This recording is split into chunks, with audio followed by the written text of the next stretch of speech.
example of what you're saying is, if what you were saying was right, racism wouldn't be a thing.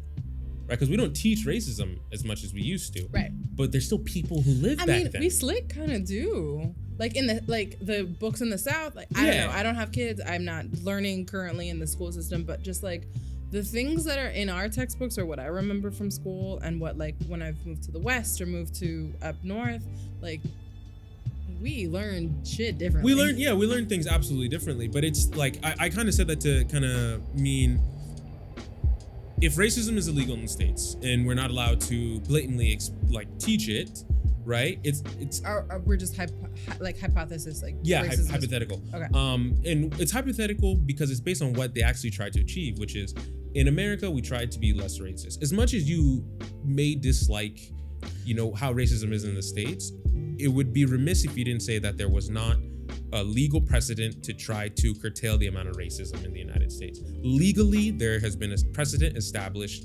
to lessen how racism is. In certain areas, in like employment, yes. Yes. Medically, kind of. Real estate, no. Ish. Yes and no. And this is why whenever people say America's a systemically racist place, I do always it's not as clear cut as you think. The system, as much as people want to think that the system is racist, the system is not. But the system is the sum of those who make up the system. So there are people within the system absolutely racist. And I'll give you an example. Loans are not racist. There's no literature right now, maybe in some places, but right now there's no literature saying you cannot loan to African Americans.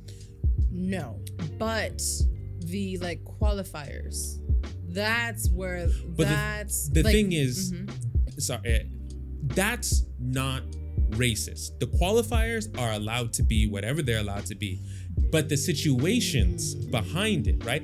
If you have a qualifier that's like you must make $80,000 a year, unfortunately, the system before that didn't allow African Americans to make that kind of money.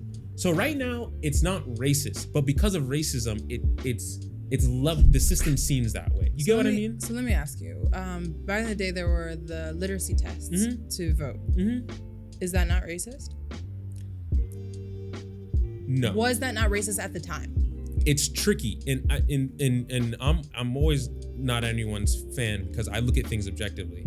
If you go right, but think about it like this: if you go into some rural parts of Georgia right now, those country white folks can't read neither, right?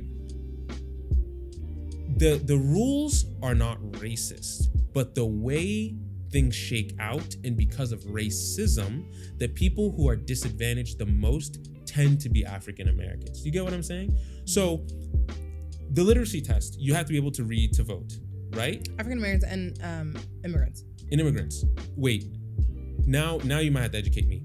Was it that everybody has to be able to read, or was it that just African Americans and immigrants have to be able to read to vote? I'm pretty sure it's everyone. See, and that's why I don't know. The rule is not racist, right? The rule. But the rule, okay. But what was the rule? Hold on. What was the rule designed? Who was the rule designed to eliminate? Because when the country was first founded, it was supposed to only be a white man with. Can you please not do that? I'm sorry. Thank you. A white man who owned property. Yeah. Who owned land. So, as time wore on. Yeah. The whole goal was to limit the number of people who would vote because they wanted the smallest amount. They wanted to be able to control the people, the smallest amount. So if you let everybody vote, everyone has a say in what's going on. Yeah. And I think maybe I'm not explaining what I'm saying correctly. I will not disagree with you that the way the rules are made, there are racist intentions behind them. But the rules themselves are not racist. Which is how racists can hide behind it. Be like, no, Absolutely. What do you mean? That's what I say. What do you mean? But then this is my argument then, and it's not going to be liked, but when you say systemic racism, I will say no. But the system itself, the rules in place, like what you said, you must be able to read. There are places in Mississippi is one of the lowest education places in the United States. I guarantee you there are white people there who cannot read. But the issue is that white people usually have the same, what is good for one white person is going to be good for another white person. So it doesn't really matter if that other white person can't read. It's going to be generally better for them if the goal is to eliminate another group of people. Do you get what I mean? So if your goal in your rule is to make sure that African Americans are disenfranchised and you are a white person, if you are a black person who cannot read and you cannot vote, you're in trouble. If you're a white person who cannot read and cannot vote, you're probably not in trouble, because the goal isn't for rich white people. The goal is against African Americans. So you being white by association, the goal is it's gonna lift all tides for white people.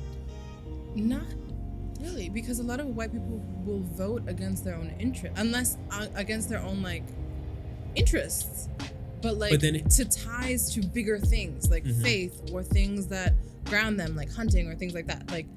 So it's not that it disenfranchises them.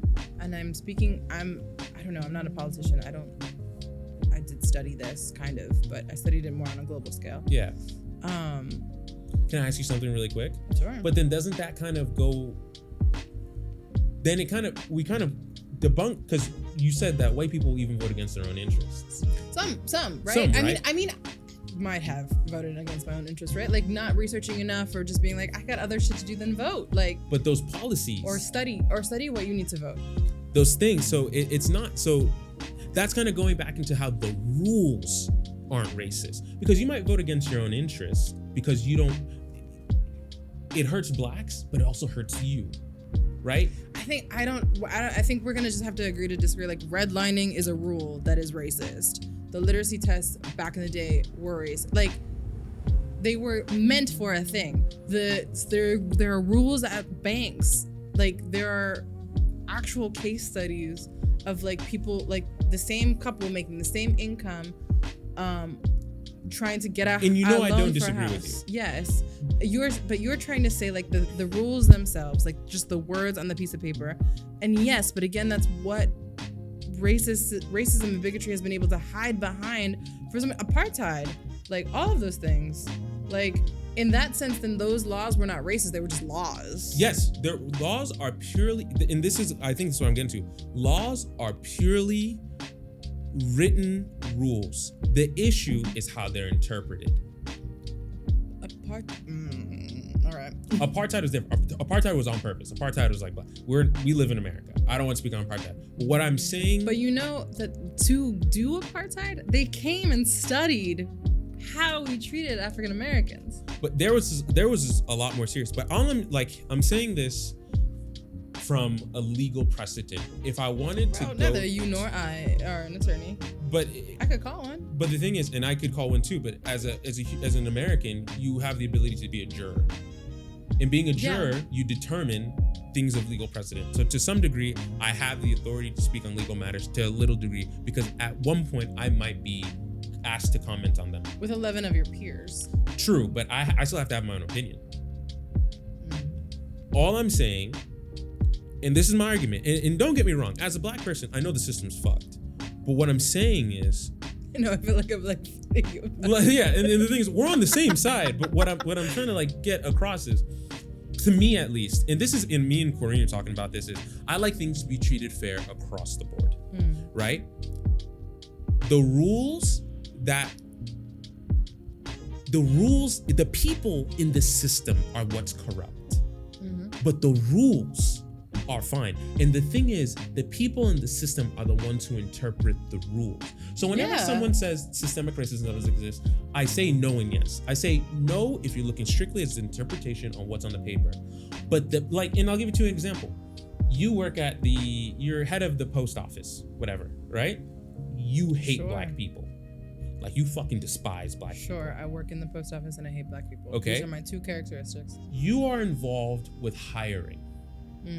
Right? Now the system, the mandates and laws about hiring says you may not disqualify someone based on race. The system says you can't do that, right? But as an interpreter of those rules and what is written, you can find a way around it and say there can be a black candidate, and you can say, well, we just don't think he'd be a good fit here. You weren't qualified for X or Y reason. Because we didn't. That's because you personally don't like him. right? The system that's on paper is not against anyone. It's just paper. But you, who has the power to do things, is racist. And because of that and how you're interpreting it, now the system has become polluted. So I always say yes and no, because no, it's not systemically racist because it's just words on paper. But their interpretation and those within the system who are carrying out responsibilities can be racist. And because of that, they pollute this system. So I think what people are asking for is like for stricter